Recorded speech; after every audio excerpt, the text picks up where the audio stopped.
चलिए, good evening everyone.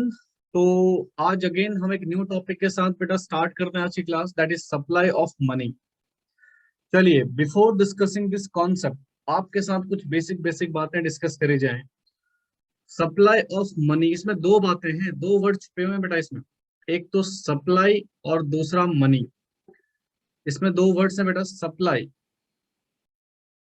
और money. हाँ जी। तो सप्लाई के बारे में तो हम ऑलरेडी पढ़ चुके हैं सर। सप्लाई, ये जो मनी होता है, सॉरी, मनी के बारे में ऑलरेडी हम पढ़ चुके हैं। तो हमने पढ़ा था अ थिंग जिसको यूज करते हैं बेटा हम कैसे, medium of, as medium of exchange, वो हमारा मनी होता है। इसके बारे में पिछले 4 क्लासेस में हम यही पढ़ रहे हैं बेटा। Right. Now my question is that supply क्या होता है। हाँ जी। कोई बताना चाहेगा सप्लाई का मतलब क्या होता है? एनीवन? हमें तो डिस्कस करना ही है। पहले मैं आपके व्यूज जान लूं कि सप्लाई का आप क्या समझते हैं, सप्लाई आपकी नजर में क्या होती है। तो चलिए जरा मुझे बताइए सप्लाई का मतलब, फिर आगे बढ़ते हैं और मैं आपको समझाऊंगा कि what does it mean the supply. End of course money तो आप पढ़ ही चुके हैं। चलिए बताइए। I am waiting. चैट में लिखना है बेटा आपको। और जो लोग यूट्यूब से देख रहे हैं आप लोग कमेंट बॉक्स में कर सकते हैं बेटा। Providing something, okay. Providing something is supply, distribution, okay. Final goods production supply है, अच्छा जी। और समथिंग नीड और वांटेड, अच्छा जी, समथिंग नीड और वांटेड इज सप्लाई, ओके। और कोई, एनीवन एल्स? लिखो लिखो लिखो, अपने विचार लिखो। इकोनॉमिक्स पॉइंट ऑफ व्यू से supply of any goods and services, okay. ठीक है जी, और बताइए।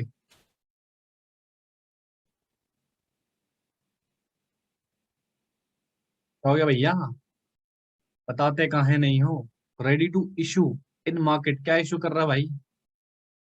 अच्छा, मनी, पैसे को इशू करने के लिए रेडी। मैं आपको जस्ट पूछ रहा हूँ मनी सप्लाई क्या होता है, तो आपके अकॉर्डिंग रेडी टू इशू, ठीक है। और कोई? यार सभी बोलो भैया, बाकी सब क्या यहाँ भंडारे में आए हो? सभी को पार्टिसिपेट करना है, तभी तो मजा आएगा। बहुत देखो, बहुत सारे बच्चों के आंसर है, मतलब सबके अलग अलग विचार हैं सप्लाई को लेके। तो आपके विचार भी तो जानूं मैं कि सप्लाई को लेके आपके क्या क्या विचार हैं, और फिर मैं अपने विचार प्रकट करूंगा आपके समक्ष।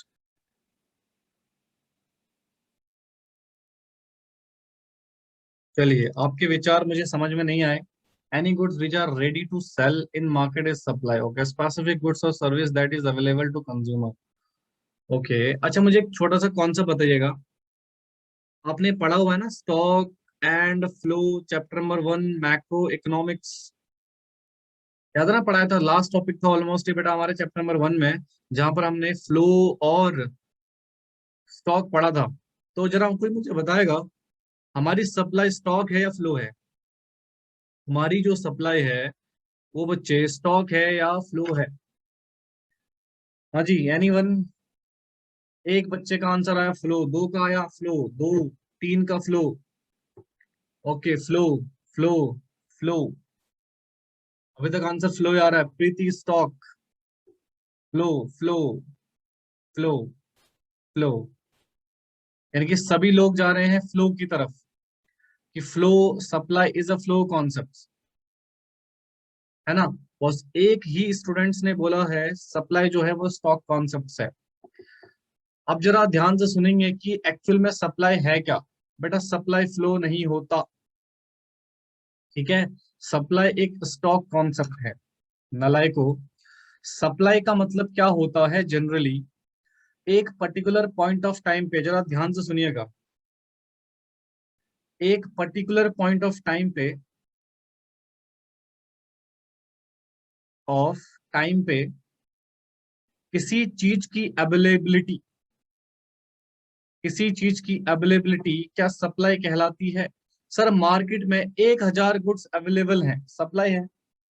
मैंने ये थोड़ी बोला कि 1,000 गुड्स प्रोडक्शन में चल रहे हैं, मतलब एक फैक्ट्री से आ रहे हैं। मैंने क्या बोला? सप्लाई जनरली क्या होता है, अगर आपने माइक्रो इकोनॉमिक्स में सप्लाई का कॉन्सेप्ट पढ़ा होगा तो वहां पर भी आपने यही पढ़ा होगा sir, availability of goods in the market. यानी कि प्रोड्यूसर पर्टिकुलर गुड्स को मार्केट में अवेलेबल करता है, उसको सप्लाई बोलते हैं। ठीक है, प्रोडक्शन प्रोसेस में जो गुड्स चल रहा होता है बेटा, that is not actually supply.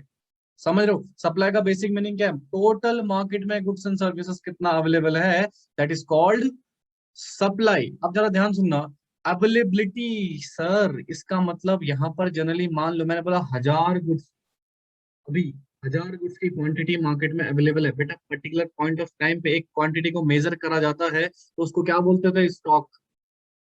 Specified point of time पे किसी को मेजर करूंगा तो उसको क्या बोलूंगा, फ्लो। याद भी है नलायक को, एम ही बोल दिया फ्लो। सर सप्लाई है मतलब कुछ ना कुछ तो आ रहा होगा, दैट मीन्स फ्लो, नलायक। सप्लाई का बेसिक कॉन्सेप्ट ही क्या होता है बेटा, कि सर एक पर्टिकुलर पॉइंट ऑफ टाइम पे मार्केट में कितने गुड्स एंड सर्विसेज अवेलेबल है, that is called basically supply.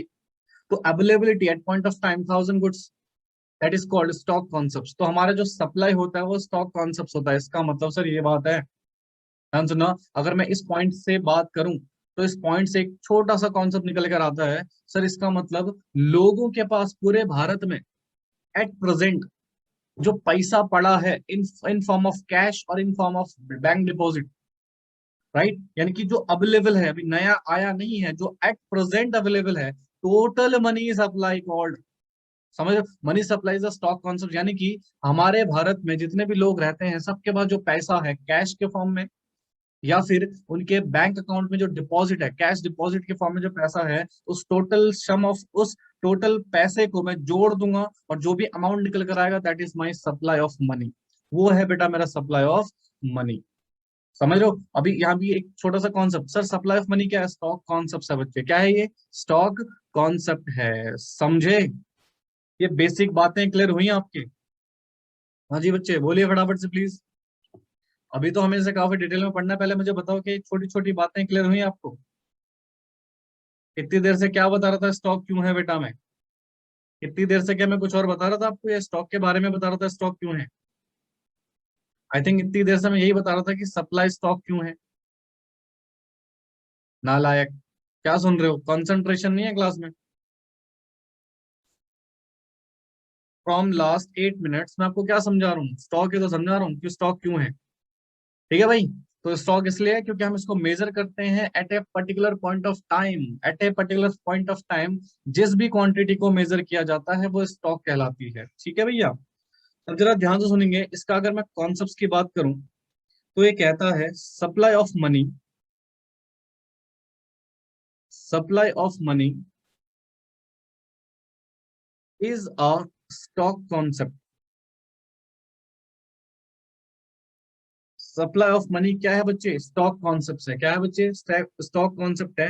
तो इसका मतलब सर इसकी मीनिंग इसके कॉन्सेप्ट में ही छुपी हुई है। तो कहते हैं इट रेफर्स टू, ध्यान से सुनेंगे बिल्कुल कंसंट्रेशन से, it refers to total stock of money, money held by, held by the people of a country, of a country at a point of time. याद करो जब मैंने आपको स्टॉक कॉन्सेप्ट कराया था तो उस, अगर आपको समझ में नहीं आया हो तो एक बार प्रीवियस चैप्टर में जाना। ठीक है, उस चैप्टर का वो कॉन्सेप्ट निकालना स्टॉक वाला, उसको पढ़ना, वहां पर यही लिखा होगा at a particular point of time पे अगर किसी क्वांटिटी को मेजर किया जाता है उसको हम स्टॉक कॉन्सेप्ट बोलते हैं। तो देखो इसने क्या बोला, इसने बोला सर सप्लाई ऑफ मनी एक स्टॉक कॉन्सेप्ट है। क्यों, देखो it refers to total stock of money, it refers to total stock of money held by the people. कौन हेल्ड करके रखा हुआ है, पीपल ने, of a country at a point of time. Let us assume, एक छोटा सा example ध्यान से सुनिएगा प्लीज, एक छोटा सा एग्जांपल इसको ध्यान से सुनिएगा प्लीज। एग्जांपल क्या है, एग्जांपल क्या था भाई साहब, मान लीजिए अगर मैं अभी भारत की बात करता हूँ, इंडिया की, यहाँ पर मैं जो भी डेटा लूंगा this is only for assumption based, ये सिर्फ एग्जाम्पल के पॉइंट ऑफ व्यू को समझाने के लिए बेटा, इसका प्रैक्टिकलिटी से कोई लेना देना नहीं है। मैंने बोला भारत में जो 135 करोड़ लोग हैं, लेट अस अज्यूम, ठीक है, 135 crore of peoples in India held, held 50 lakh crore rupee at a point of time. At a point of time, यानी कि एक पॉइंट ऑफ टाइम पे भारत के लोगों ने 50 लाख रुपया होल्ड करके रखा हुआ है। अब ये ऑल टाइप ऑफ मनी है, कैश, कॉइन्स, नोट्स, एवरीथिंग, चाहे वो कॉइन्स हो चाहे नोट हो, हर चीज जो लोगों ने अपने पास होल्ड करके रखी हुई है, यानी कि 50 लाख को मेजर कर सकते हैं हम। ये स्टॉक है बेटा, लोगों ने स्टॉक रखा हुआ अपने पास, इट्स अ स्टॉक। तो इसलिए बेटा ये जो टोटल 50 लाख है इसको हम बोलते हैं मनी सप्लाई। यानी कि एक देश में लोगों के पास जो टोटल मनी का स्टॉक है, उस टोटल मनी के स्टॉक को हम क्या बोलते हैं, मनी सप्लाई। क्या बोलते हैं बच्चे, मनी सप्लाई। बट इसमें दो बातें हैं जो कि वेरी वेरी इंपॉर्टेंट। देखो उसको पढ़ाने से पहले मुझे एक बात बताओ, क्या ये आपको समझ आया? क्योंकि बेटा बहुत ही इंटरेस्टिंग सिचुएशन है ये। ठीक है, तो बेसिकली मनी सप्लाई क्या होती है हमारी, स्टॉक कॉन्सेप्ट। और स्टॉक कॉन्सेप्ट का मतलब क्या है यहाँ पर, sir at the point of time देश के सभी लोगों ने जो करेंसी अपने पास होल्ड करके रखी हुई है, in form of coin, in form of notes, anything, ठीक है, चाहे बैंक डिपॉजिट है चाहे कैश के फॉर्म में रखा हुआ बेटा, उसको हम मनी सप्लाई के नाम से जानते हैं। विद इज एग्जाम्पल, बोलो बेटा, इतना समझ आया आपको? प्लीज सारे बच्चे पार्टिसिपेट करेंगे, सारे बच्चे पार्टिसिपेट करेंगे, आई सेड समझ आया सभी को? अब ध्यान से सुनना, ध्यान से सुनना, एक छोटा सा पॉइंट आपको बताता हूँ, एक छोटा सा पॉइंट आपको बता, अच्छा यहाँ पे ना स्टॉक कॉन्सेप्ट अलग चीज होता है और स्टॉक अलग चीज होता है भाई। देखो इन दोनों को ना मिक्स मत कर देना। अगर मैं स्टॉक पढ़ाऊं, जैसे आपने माइक्रो इकोनॉमिक्स में बेटा सप्लाई और स्टॉक पढ़ा होगा, तो इट्स समथिंग एल्स, स्टॉक वहां पर कुछ और था, यहाँ पर मैं स्टॉक कॉन्सेप्ट की बात करूँ। फ्लो और स्टॉक कॉन्सेप्ट अलग है और स्टॉक अलग है, ठीक है ना? जरा ध्यान सुनना, एक छोटा सा एग्जाम्पल आपके साथ डिस्कस करते हैं, फिर हम चीजों को आगे लेके चलेंगे, क्योंकि ये समझना बहुत जरूरी है, रेक्टिफिकेशन से बेटर है इसको समझो। बेटा एक प्रोड्यूसर है, एक प्रोड्यूसर है जो कि प्रोडक्शन करता है गुड्स की, और लेटेस्ट अज्यूम इसने 5,000 क्वांटिटी प्रोड्यूस करी। How much quantity he produce? That is a 5,000 quantity इन्होंने प्रोड्यूस करी है। ओके सर, ठीक है सर, तो इतना प्रोडक्शन कर दिया, ठीक है। अब इन्होंने क्या किया, इसके दो हिस्से किए। इन्होंने कहा भाई साहब कुछ गुड्स तो वेयर हाउस में भेज दीजिए, 1,500 की क्वांटिटी के गुड्स वेयर हाउस में भेज दीजिए, जिसको हम मार्केट में अवेलेबल करवाएंगे फ्यूचर में। ठीक है, future availability of goods, future में इसको अवेलेबल करवाएंगे मार्केट में, बट अभी हमारे वेयर हाउस में पड़ा रहेगा, ठीक है ना? और बाकी का जो रेस्ट बच गया, कितना बच गया रेस्ट? 3,500 क्वांटिटी, 3,500 क्वांटिटी को हमने मार्केट में अवेलेबल करवा दिया। ये मार्केट में अवेलेबल है, बिल्कुल ध्यान से सुनते रहेंगे कंसंट्रेशन से, ठीक है ना? यानी कि जो हमारा प्रोड्यूसर है, तो प्रोड्यूसर ही हमारा क्या होता है, गुड्स को यही तो मार्केट में लेकर आ रहा है, इसका मतलब ये सप्लायर हो गया। और ये जो 1,500 गुड्स इसने रखे हैं, इसका मतलब ये इसने होल्ड कर रखे रखे हुए बेटा अपने पास, होल्ड रखे हुए इसने अपने पास। अब जरा मुझे बताओ इन दोनों में से सप्लाई कौन सा है और कौन सा सप्लाई नहीं है? Out of which one is supply and which one is not a supply? बताइए फटाफट से बेटा, आंसर सही से दो, शॉर्टकट मेरे को समझ नहीं आता। मान लो इसको हम केस नंबर 1 बता देते हैं और इसको केस नंबर 2, तो ये वेयर हाउस वाला सप्लाई हैगा या नहीं हैगा, और ये वाला सप्लाई होगा या नहीं होगा? केस 2 सप्लाई है, केस 1 सप्लाई नहीं है। ओके, तो आपके according sir this is not a supply. Okay, and this is a supply. तो अपने माइक्रो इकोनॉमिक्स याद कीजिए, यहाँ पर इसको स्टॉक बोलते थे। और ये स्टॉक स्टॉक कॉन्सेप्ट नहीं है, पहले बता रहा हूँ नलायकों। जो भी सामान हमारा प्रोड्यूसर अपने पास होल्ड करके रखता था, उसको हम स्टॉक बोलते थे। ठीक है, उसको स्टॉक बोलते थे, स्टॉक, राइट? यानी कि वो अपने पास संभाल के रखा हुआ है, वो स्टॉक कॉन्सेप्ट से अलग है बेटा। स्टॉक कॉन्सेप्ट अलग चीज है, स्टॉक अलग चीज है भाई, इनको दोनों को मिक्स मत कर देना। ठीक है, तो वेयर हाउस वाला बेटा क्या है, हमारे पास स्टॉक है, it is not a supply, क्योंकि हम इसको अभी मार्केट में अवेलेबल नहीं करवा रहे हैं। बट सर जो 1,500 की क्वांटिटी हमें मार्केट में अवेलेबल करा दी है, दिस इज सप्लाई। अब जरा ध्यान से सुना सर, ये क्या आप मनी वाले चैप्टर में सप्लाई को लेके आ गए हो? अब सुनना ध्यान से।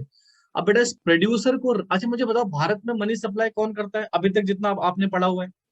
भारत में, इंडिया में मनी सप्लाई कौन कौन कर सकता है? अभी तक मैंने आपको जो पढ़ाया उसको बताइए फटाफट से प्लीज। आपने दो पढ़े होंगे, सेंट्रल गवर्नमेंट की finance ministry, ministry of finance, यही पढ़ाया था। और दूसरा reserve bank of India, don't you think they are supplier of money? क्या मैं इनको सप्लायर ऑफ मनी बोल सकता हूँ नलायको, क्या नहीं? हाँ जी बोलो, यार पार्टिसिपेट करा करो प्लीज। क्या मैं इनको सप्लायर ऑफ मनी बोल सकता हूँ? क्योंकि इंडिया में सप्लाई तो यही कर रहे हैं। तो अब मुझे बताइए सर, जैसे कि प्रोड्यूसर ने ये 1500 की क्वांटिटी अपने पास होल्ड करके रख दी थी, मान लो आरबीआई भी अपने पास होल्ड करके रखती है, आरबीआई या गवर्नमेंट ऑफ इंडिया अपने पास होल्ड करके रखी हुई है बेटा कुछ मनी, तो क्या ये मनी भी, क्या मनी सप्लाई में इंक्लूड होगा या नहीं होगा? क्या इसको सप्लाई माना जाएगा या not a supply? According to the concept, क्या ये सप्लाई होगा या नहीं होगा? बोलो जी।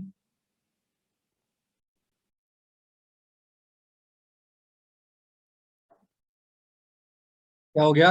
बोलो। ये सप्लाई होगा या नहीं होगा? नहीं होगा sir, it is not a supply. ये सप्लाई नहीं होगा, ऑब्वियसली बात है ना। सप्लायर के पास अगर कोई चीज है, जिस चीज को वो सप्लाई कर रहा है भैया, उसको सप्लाई नहीं माना जाएगा, उसको क्या माना जाएगा? स्टॉक। सर फ्यूचर में अगर मार्केट में इन्होंने इशू कर दिया, लोगों के पास वो पैसा आ गया, तो वो क्या बन जाएगा? स्टॉक बन जाएगा। यानी कि ध्यान से सुनेंगे सर, दो बातें हैं। Sir government of India, RBI के पास कुछ भी पैसा रखा हुआ है, उसको हम सप्लाई कंसिडर नहीं करेंगे। ठीक है, यानी कि गवर्नमेंट ऑफ इंडिया, राइट, जो इशू कर रही है अगेन सप्लायर, ठीक है, सप्लायर कौन है? एमओएफ, मिनिस्ट्री ऑफ फाइनेंस, उसके पास जो स्टॉक्स में पैसा पड़ा हुआ है वो, और रिजर्व बैंक ऑफ इंडिया के पास जो स्टॉक्स में पैसा पड़ा हुआ है वो क्या नहीं कंसिडर होगा बेटा? मनी सप्लाई कंसिडर नहीं होगा। सर रीजन क्यों नहीं कंसिडर होगा? क्योंकि सर यहाँ पर हमने पढ़ा है, जो भी सप्लायर के पास जिस चीज को सप्लाई करता है उसके पास होल्ड करके रखा होता है, सर वो स्टॉक कहलाता है, वो सप्लाई नहीं होता। समझे? इसलिए बेटा कॉन्सेप्ट कराया। बोलो फटाफट से, क्या समझ आया आपको? बोलिए please. Are you clear with this concept और नॉट? सभी लोग बोलेंगे, अभी लिखवाऊंगा इसको मैं, फटाफट से बोलो। ओके, अब जरा इसकी थ्योरी पे आइए। बेटा आपके डाउट्स लेंगे, पहले वेट कीजिए, पहले वेट कीजिए। अभी तो मैंने आपको पढ़ाना शुरू किया है। ठीक है, जनरली हमने क्या पढ़ा सर? लोगों के पास जो पैसा होल्ड रहता है in form of any type of money, right, चाहे वो कैश हो, चाहे वो कॉइन्स हो, बैंक डिपॉजिट हो, सर वो उनके पास रखा हुआ है। टोटल स्टॉक उसका क्या कहलाएगा? Money supply. सर दो बातें आपने ये बताई, reserve bank of India, Bharat सरकार के पास जो पैसा रहेगा उसको हम मनी सप्लाई नहीं मानेंगे। ठीक है भाई, तो जरा ध्यान से यहाँ पे लिखेंगे, लिखेंगे, इट इज इंपॉर्टेंट। अच्छा नोट अगर आप नहीं भी करोगे ना, ऊपर स्पेस छोड़ देना कॉन्सेप्ट का, ठीक है, मैं आपको पीडीएफ प्रोवाइड कर दूंगा, बट ये आपको नोट करना है जो मैं थ्योरी बता रहा हूँ। To note that the supply of money does not include, यानी कि supply of money does not include, क्या इंक्लूड नहीं करता बेटा? पहला, stock of money held by government, यानी कि जो मनी का स्टॉक बेटा सरकार ने होल्ड करके रखा हुआ है वो। और दूसरा, एंड, बीच में एंड लिख देना, stock of money held by the banking system of country. ठीक है, reason, because government and the banking system of country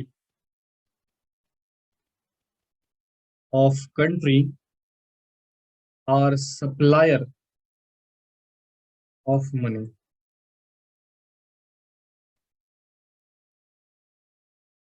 So and so stock of money held by supplier, never treated as, never treated as money supply,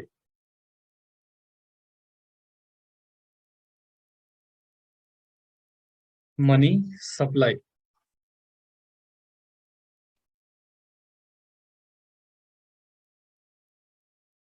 ठीक है बेटा,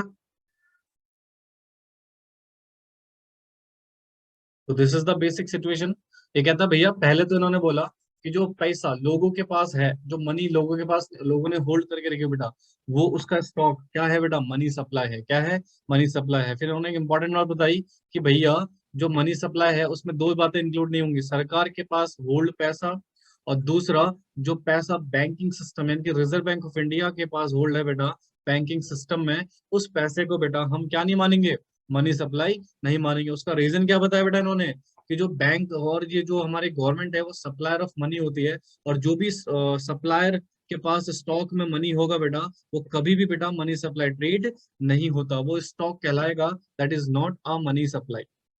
ठीक है, are you clear with this concept? हाँ जी बेटा बोलिए please, क्या ये कॉन्सेप्ट समझ आया आपको? चलिए अब फटाफट से नोट कीजिए। ठीक है, आई थिंक नोट आपने शुरू से ही नहीं किया हुआ है, यहीं से नोट करना बाकी है। तो अब आपकी नोटिंग स्टार्ट कीजिए, क्योंकि मेरा कॉन्सेप्ट यहाँ पर कंप्लीट हो गया। चलिए फटाफट से नोट करेंगे इसको स्टार्टिंग से। ध्यान देना। तो आपने अभी पढ़ा supply of money. Supply of money क्या होता है आपको समझ में आ गया, आई होप सो कि आपको समझ आ गया फ्रॉम माई साइड। 100% आपको समझ में आ गया होगा। ठीक है, अब जरा ध्यान सुनिएगा प्लीज। सर आपने तो बोल दिया कि at a point of time देश में टोटल मनी को सम करेंगे, जो भी अमाउंट आएगा that is stock of money, right. वो जो लोगों के पास हेल्ड है उसको हम सप्लाई बोलते हैं, that is an stock concept. ठीक है जी। सर उसको मेजर कैसे करेंगे? हाँ जी, पता कैसे लगा किस कितने लोगों के पास कितना पैसा है, how we can measure the money? हाँ जी, कोई ना कोई तो मेथड्स होगा, यस। तो नेक्स्ट जो हमारा टॉपिक है, नेक्स्ट जो हमारा कॉन्सेप्ट है, वो यही है बेटा, मेजरमेंट ऑफ मनी सप्लाई। पता कैसे चलेगा भैया?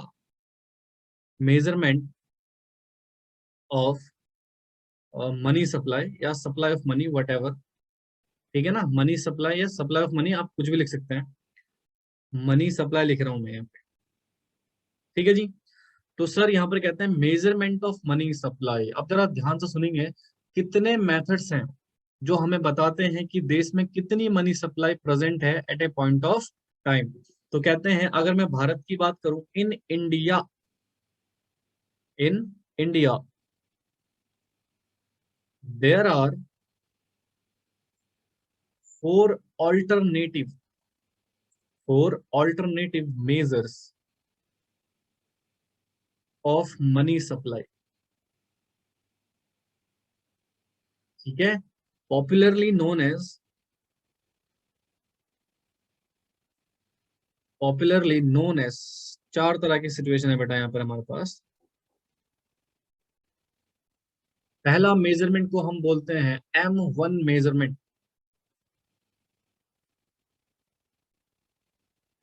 दूसरा होता है हमारे पास M2 मेजरमेंट, तीसरा होता है M3 मेजरमेंट, और होता है हमारे पास M4 मेजरमेंट। ये मेजरमेंट लिख लेना सही से, ठीक है ना, थोड़ा राइटिंग इधर उधर हो गई है। तो ध्यान सुनना, हमारे पास कितने हो गए बेटा, फर्स्ट, सेकंड, थर्ड, फोर्थ, चार तरह के मेजरमेंट हमारे पास हो गए। ठीक है, बट यहाँ पर एक छोटी सी कंडीशन है। सर वो कंडीशन क्या है? सर ये जो सिचुएशंस हैं दीज आर, कहते हैं not a part of syllabus.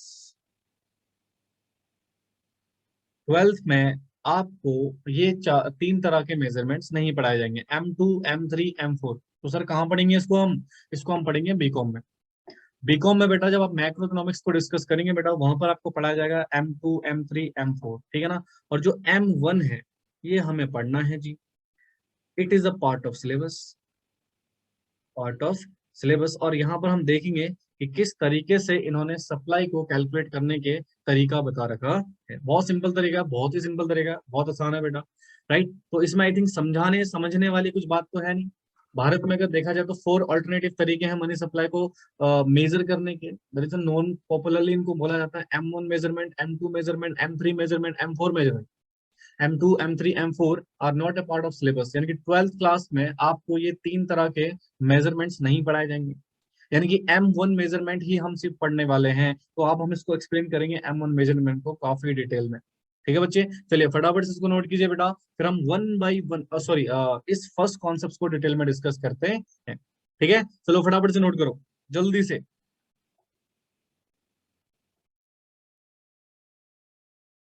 लिखिएगा, detailed explanation of M1 measurement. अब हम यहाँ पे M1 मेजरमेंट को काफी डिटेल में डिस्कस करने वाले। ठीक है जी, कि M1 मेजरमेंट है क्या, किस तरीके से बेटा। अच्छा, मोस्ट इंपॉर्टेंट यही है बेटा, जो M2, M3, M1 है उसमें ना कुछ 2-3 बातें ऐड हो जाती हैं बस, बाकी ये भी कॉन्टिन्यूसली चलता है। M1 में कुछ चीजें और प्लस हो जाएंगी। ठीक है ना, तो मोस्ट इंपॉर्टेंट देखा जाए तो यही है। तो कहते हैं sir, according to M1 measurement, according to M1 measurement, money supply, money supply includes the following components. यानी कि हमारे जो कंपोनेंट्स हैं बेटा मनी सप्लाई के M1 मेजरमेंट में, वो है C plus DD plus OD। ठीक है ना, तो यहाँ पर हमारे पास 3 तरह के कंपोनेंट्स हैं जो किसमें इंक्लूड होते हैं बेटा हमारे पास M1 measurement. C plus DD plus OD। ना क्वेश्चन आता है सर C का मतलब क्या है, तो C का मतलब बेटा it refers to currency held by public, held by public. It include coins as well as paper notes. तो this is the meaning of C. Sir DD का मतलब क्या है, सी का मतलब तो आपने पढ़ लिया, डीडी का मतलब क्या है तो वो भी देख लेते हैं। तो डीडी का मतलब होता है it refers to demand deposit of the people with commercial bank, with commercial bank. कहते हैं दीज आर चेकेबल डिपॉजिट। ये बेटा चेकेबल का कॉन्सेप्ट काफी डिटेल में पढ़ेंगे हम आगे चैप्टर में, बैंकिंग वाले में। Checkable deposit which can be withdraw, which can be withdraw और ट्रांसफर, विड्रॉ और ट्रांसफर ऑन डिमांड। ठीक है, ओडी थोड़ा बड़ा बड़ा कॉन्सेप्ट है, उसमें 2-4 चीजें और इंक्लूड होते हैं, तो हम इसको स्क्रॉल डाउन कर देंगे पूरा। ठीक है, अभी लिख लेना बेटा आराम से, पहले सुन लीजिए आराम से इधर। डीडी पढ़ लिया, अब ओडी। ओडी में क्या क्या आता है, ओडी थोड़ा सा बड़ा कॉन्सेप्ट है। कहते हैं these are other deposit, other deposit which include, 3 चीजें इसमें इंक्लूड करेंगे हम। ठीक है भाई लोग, तो पहला आएगा हमारे पास demand deposit with RBI of public financial institution. ठीक है, पहला पॉइंट। दूसरा कहता है demand deposit with RBI of foreign central bank and foreign government. ठीक है। तीसरा है demand deposit of international financial institution. तो ये तीन तरह के सिचुएशन है, और यहाँ पर एक note point also very important, यहाँ पर एक छोटा सा नोट पॉइंट भी लिखेंगे हम। कहते हैं OD does not include, OD include नहीं करता दो चीजों को। ये आपको पता है, आपने अभी इनिशियली चैप्टर जब स्टार्ट हुआ था बेटा तब पढ़ा था। पहला, deposit of the government of the country with RBI,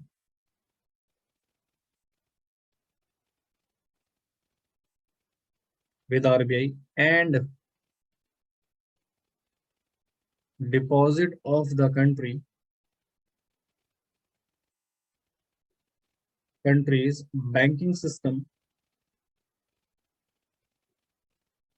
with RBI। ठीक है भैया, देखिए जरा आप 2 मिनट सुन लेंगे बेटा, फिर आराम से इसको लिखेंगे। कोई हमारे पास जल्दबाजी नहीं है, तो सुनिए, वैसे भी लास्ट टॉपिक है बेटा आज की क्लास का है। सुन लेंगे 2 मिनट। कह रहे हैं सर हमारे पास जो M1 मेजरमेंट है इसमें 3 कंपोनेंट्स आते हैं, पहला सी, फिर डीडी, फिर ओडी। राइट, सी, डीडी और ओडी। सर सी क्या है? तो सी का मतलब होता है करेंसी। आप सर्कल कर लेना इसको लिखने के बाद, ठीक है। सी का मतलब क्या होता है? करेंसी, जो कि लोगों ने अपने पास रखा हुआ है। Right, definitely in form of coin, cash, या कॉइन हो सकता है बेटा, पेपर नोट्स हो सकते हैं। ठीक है, यानी कि जो आप लोग अपने पास होल्ड करके रखते हैं करेंसी को। राइट, ऑब्वियस सी बात है, कैश के फॉर्म में आपके पर्स में, आपके तिजोरी में, वॉल्ट में जो भी रखा रहता है बेटा, दैट इज द करेंसी। वो प्लस उसमें जोड़ देंगे क्या? लोगों की डिमांड डिपॉजिट। बेटा डिमांड डिपॉजिट का मतलब होता है वो पैसा जो आपने बैंकों में जमा करा रखा है, और जिसको ऑन डिमांड अपनी मर्जी पे बेटा या तो आप विड्रॉ कर सकते हैं या तो आप ट्रांसफर कर सकते हैं, उसको बोलते हैं डीडी। तो यानी कि सी, जो आपके पास पैसा पड़ा है उसमें जोड़ देंगे वो पैसा जो बैंकों में पड़ा है आपका। ठीक है। और तीसरा, आरबीआई के पास लोग जो डिपॉजिट करते हैं वो क्या आता है इसमें, ध्यान सुनेंगे।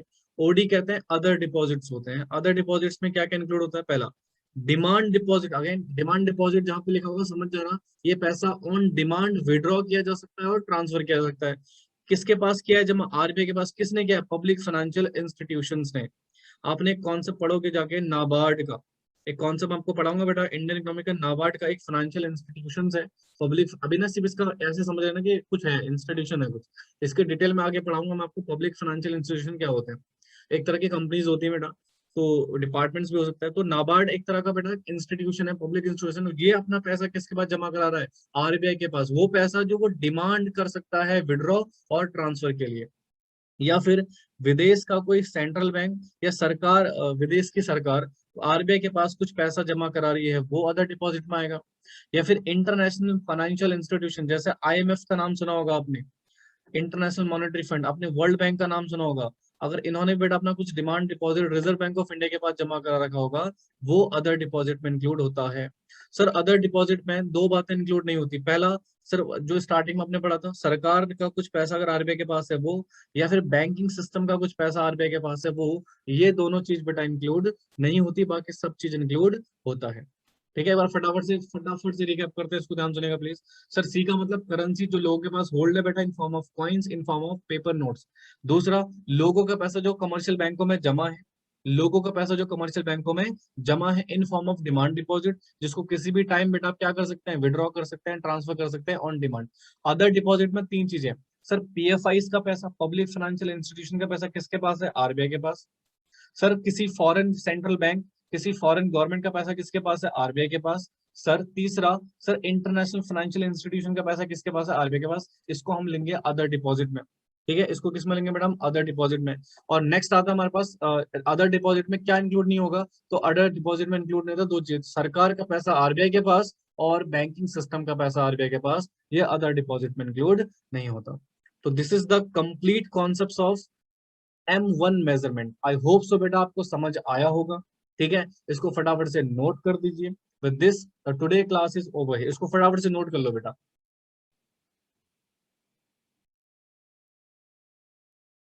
चलिए, तो आज की क्लास यहीं पे समाप्त करते हैं। आई होप सो कि आपको सारी चीजें समझ में आई हूँ।